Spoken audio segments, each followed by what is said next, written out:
বলা হয় নিস্তব্ধতার পেছনে অনেক রহস্য লুকিয়ে থাকে। কিছু এমন রহস্য থাকে যা আমাদের বুকে কাঁপুনি ধরিয়ে দেয়। এই গল্পটা হলো এমনই এক ঘরের, যেখানে অনেক রহস্য চাপা পড়েছিল। যোধপুর শহরের একটা মেয়ে প্রিয়া, যে ছোটবেলা থেকেই অভিনেত্রী হতে চাইতো। নতুন নতুন জিনিস পরীক্ষা করা, ঘন্টার পর ঘন্টা আয়নার সামনে দাঁড়িয়ে প্র্যাকটিস করা, নতুন নতুন কস্টিউম পরা। প্রিয়ার একটাই স্বপ্ন ছিল, আর সেটা হলো একজন অভিনেত্রী হওয়া। একদিন প্রিয়া তার ব্যাগ আর দু চোখ ভরা স্বপ্ন নিয়ে চলে এলো মুম্বাই। আর এসে উঠল তার ঠাকুরদাদার বন্ধুর বাড়িতে। সেই বাড়িটা ছিল বেশ বড় আর শহর থেকে বেশ খানিক দূরে। সেই গোটা বাড়িতে ঠাকুরদার বন্ধু শান্তিলাল বাবু আর তার কেয়ারটেকার ববিতা থাকত। বেশ কয়েক বছর আগেই শান্তিলাল বাবুর ওয়াইফ মারা গিয়েছিলেন। শান্তিলাল বাবু প্রিয়াকে ওপরের ঘরে থাকতে দিয়েছিলেন। প্রিয়া সারা দিন সেখানে প্র্যাকটিস করত আর আনন্দ মনে থাকত। সেদিন শান্তিলাল বাবু আর ববিতা বাড়ির বাইরে গিয়েছিল। প্রিয়া একাই বাড়িতে ছিল। হঠাৎই প্রিয়ার নজর পড়ল একটা বন্ধ ঘরের দিকে। সেই ঘরে একটা বড় তালা লাগানো ছিল। কি করে সেটা খোলা যায় সেটা নিয়ে ভাবতে থাকে প্রিয়া।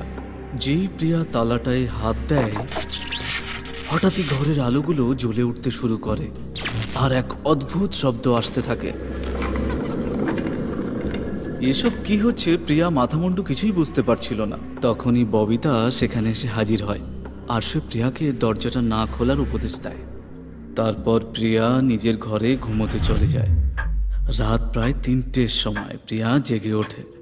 তখনই সেই দরজাটার ছবি ওর চোখের সামনে ভাসছিল, কিন্তু হাজার ইচ্ছে সত্ত্বেও ও সেখানে যেতে পারল না। পরের দিন প্রিয়ার একটা অডিশন ছিল।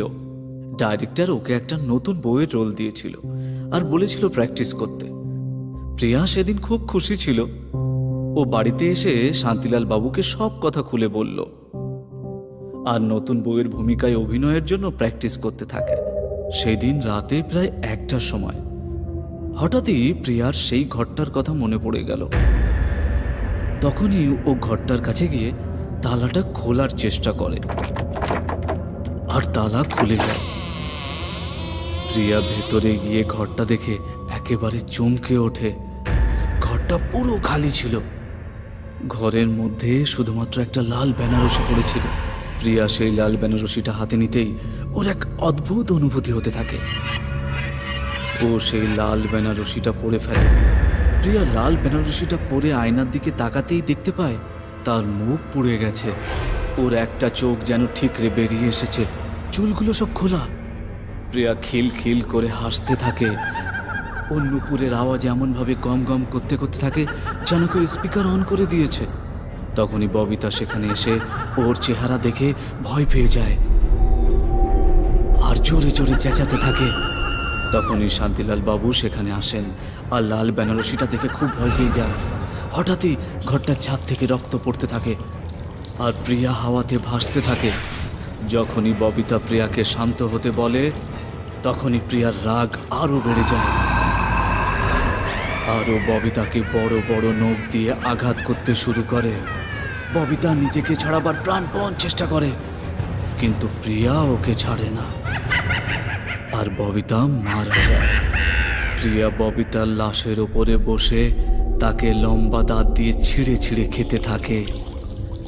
গোটা ঘরে রক্তের নদী বইছিল। প্রিয়া জোরে জোরে চিৎকার করছিল আর ববিতার লাশ ছিঁড়ে ছিঁড়ে খাচ্ছিল। সেই দৃশ্য দেখে শান্তিলাল বাবু খুব ভয় পেয়ে যান আর তিনি জোরে চিৎকার করে ওঠেন।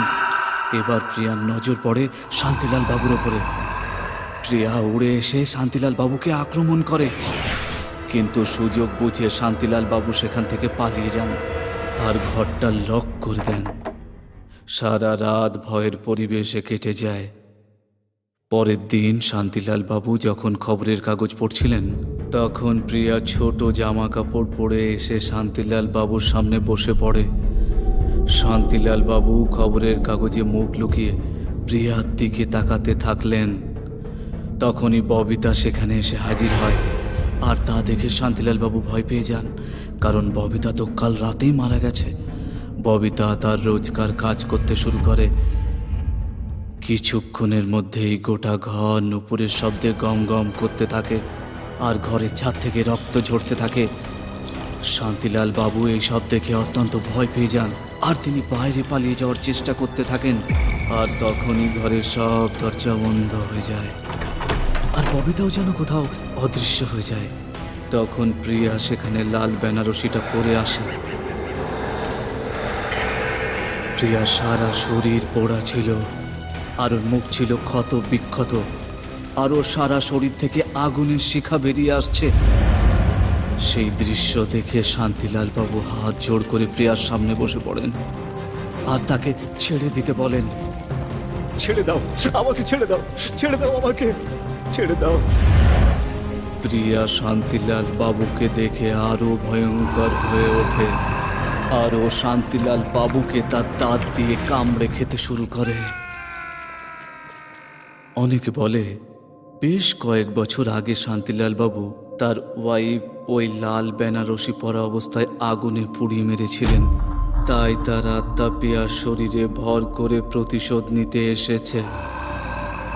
আজও শান্তিলাল বাবুর বাড়ির আশেপাশে কেউ যায় না, কেননা আজও এমন কিছু রহস্য আছে যা ওই ঘরে চাপা পড়ে আছে।